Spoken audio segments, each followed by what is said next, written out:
Halo semuanya, selamat pagi. Mungkin kalau kalian melihat video ini dalam waktu pagi hari, selamat siang, selamat malam. Kalau tadi pagi atau siang belum sempat nonton video ini dan baru malam-malam kalian mau melihat video ini, selamat malam.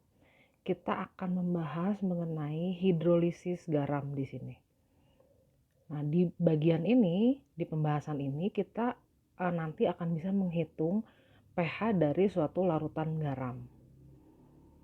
Nah, kita udah tahu nih kalau asam itu kan pasti pH-nya sekian, kalau basa sekian. Kalau asam kuat dicampur dengan basa kuat, ternyata keduanya habis, pH-nya 7, kita sudah tahu. Nah, tapi kalau kita punya larutan garam yang asalnya bukan dari asam dan basa yang sama-sama kuat, nah kita akan bahas di sini nih, gimana cara menghitung pH-nya. Dilihat dari asal katanya, hidrolisis ini artinya adalah pemecahan oleh air. Jadi ternyata pH dari suatu larutan garam itu tergantung dari proses pemecahan atau proses antara reaksi ion-ion yang terlibat dengan air. Nah, ternyata yang bisa bereaksi dengan air atau mengalami hidrolisis itu hanya ion yang berasal dari elektrolit lemah. Jadi sekali lagi saya ulang, hidrolisis ini adalah reaksi dengan air, air, lisis itu pemecahan. Jadi ada ion-ion tertentu yang bisa bereaksi atau bisa dipecah dengan air. Nah, nanti proses inilah yang menentukan pH suatu larutan garam. Nah, ternyata tidak semua ion bisa bereaksi dengan air atau mengalami hidrolisis. Yang bisa mengalami hidrolisis itu hanya ion-ion yang asalnya dari elektrolit lemah.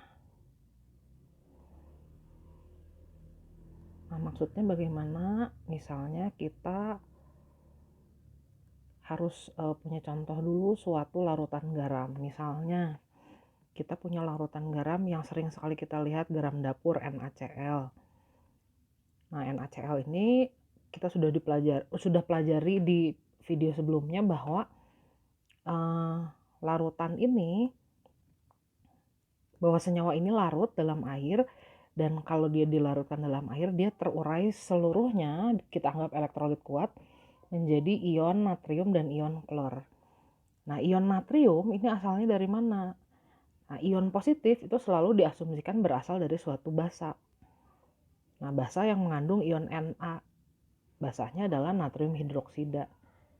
Nah, ini adalah suatu basa kuat. Jadi natrium kita anggap berasal dari basa kuat.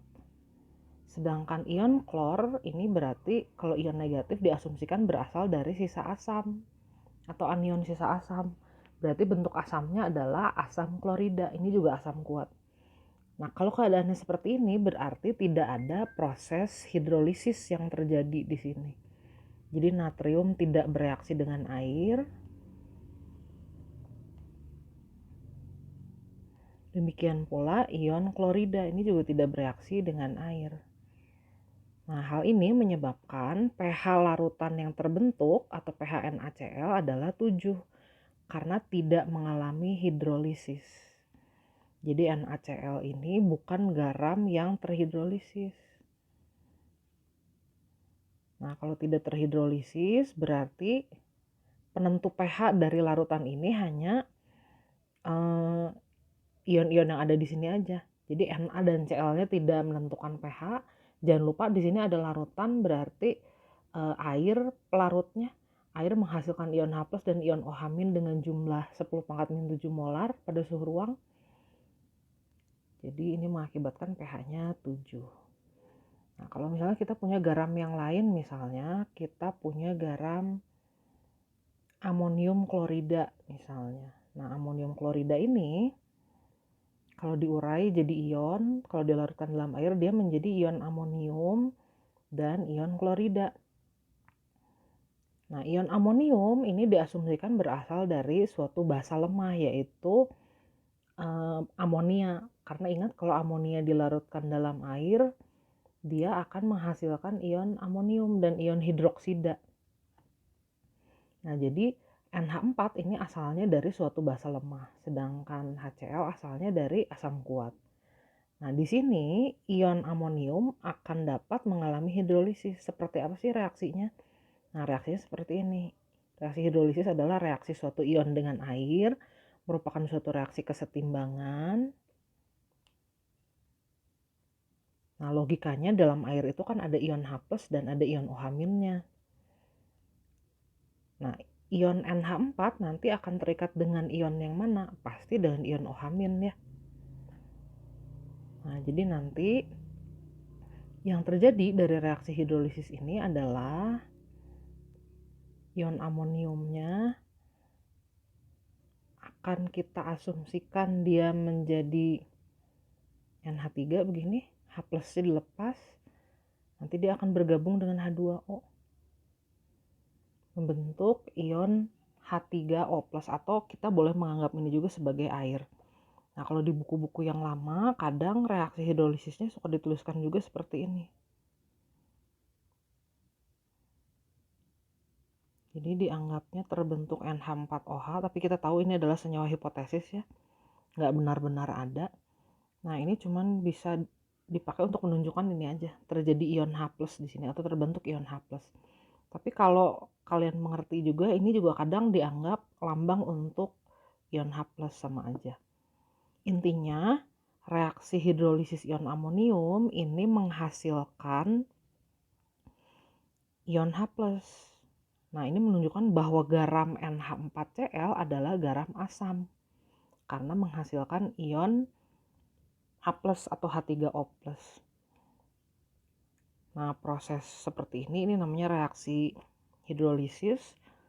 Karena yang terhidrolisis hanya ion NH4+-nya saja, sementara ion Cl- ini tidak terhidrolisis. Ini saya tuliskan dulu ya. Ion Cl-nya ini tidak mengalami hidrolisis karena dia asalnya dari asam kuat. Maka hidrolisis pada garam ini disebutnya hidrolisis parsial.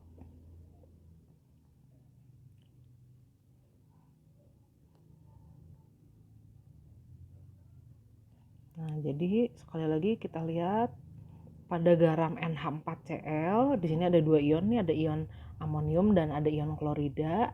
Ion amonium asalnya dari suatu basa lemah, makanya dia bisa mengalami hidrolisis atau pemecahan dengan air.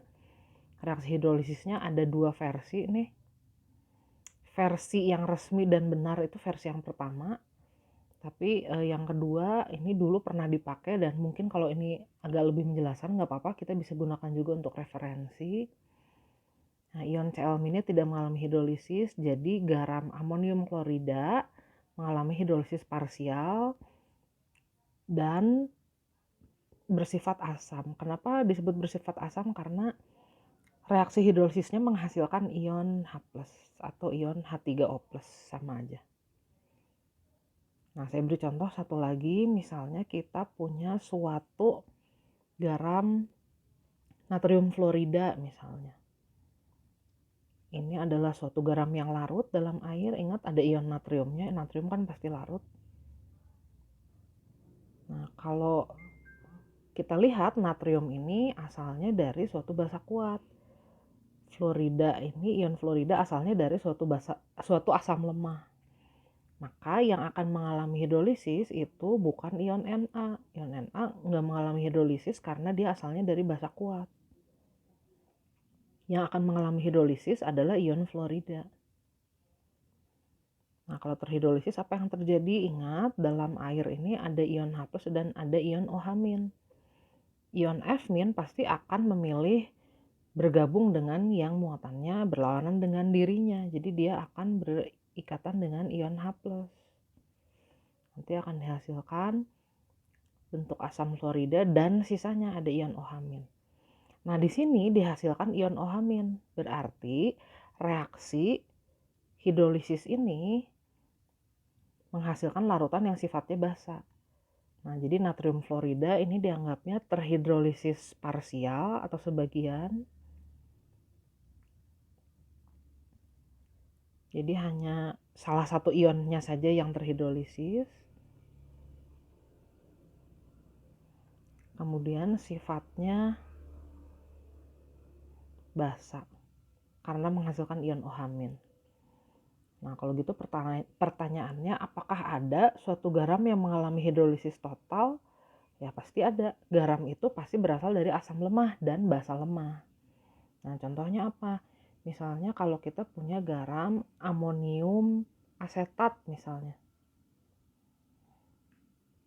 Nah, kalau kita urai, kation dan anionnya adalah ion amonium dan ion asetat.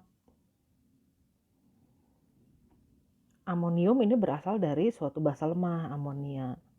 Ion asetat berasal dari suatu asam lemah, asam asetat. Nah, karena keduanya berasal dari elektrolit lemah, maka keduanya bisa mengalami hidrolisis. Hidrolisisnya ada dua nanti reaksinya. Kalau dituliskan seperti ini. Nah, saya gunakan versi yang pertama tadi ya. Di sini dihasilkan ion H3O+, anggap aja sama dengan H+. Kemudian ion asetatnya juga mengalami hidrolisis. Nanti akan dihasilkan bentuk asam asetat. Nah, ini kalau H-nya udah terikat ke sana, sisanya tinggal OH- kan. Nah, gimana sifatnya? Sifatnya nanti harus tergantung dari mana yang lebih banyak, ion H+ yang dihasilkan atau ion OH- yang dihasilkan. Seandainya lebih banyak ion H+-nya berarti sifatnya akan menjadi asam. Seandainya lebih banyak ion OH-nya sifatnya basa. Seandainya sama konsentrasinya berarti sifatnya netral.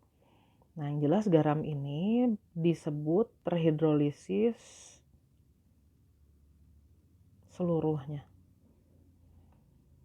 Terhidrolisis total atau seluruhnya. Nah, sifatnya nanti tergantung mana yang lebih besar, konsentrasi H+-nya atau OH-nya. Mana yang lebih besar nanti itu akan tergantung dari konsentrasinya. Ya, ini kita sudah membahas mengenai proses hidrolisis. Hidrolisis itu pemecahan dengan air, reaksi dengan air. Yang bisa mengalami hidrolisis menurut hasil pengamatan adalah ion yang berasal dari elektrolit lemah. Jadi kalau kita mempunyai garam yang asalnya dari asam kuat dan basa kuat seperti NaCl, ini tidak akan terjadi hidrolisis di sini. Nah, kalau kita punya garam yang salah satunya berasal dari elektrolit lemah, maka akan terjadi hidrolisis parsial. Contohnya pada amonium klorida yang terhidrolisisnya ion amonium, itu disebutnya hidrolisis parsial. Pada natrium fluorida yang terhidrolisisnya hanya ion fluorida, ini juga hidrolisisnya sebagian. Nah, sifat asam atau basanya nanti tergantung dari ion yang dihasilkan. Kalau pada hidrolisis total, garam yang asalnya dari elektrolit lemah dan dari asam lemah dan basa lemah, maka kation dan anionnya keduanya mengalami hidrolisis. Nanti sifatnya asam atau basanya tergantung dari yang mana yang lebih besar, konsentrasi ion H+ atau OH- yang dihasilkannya.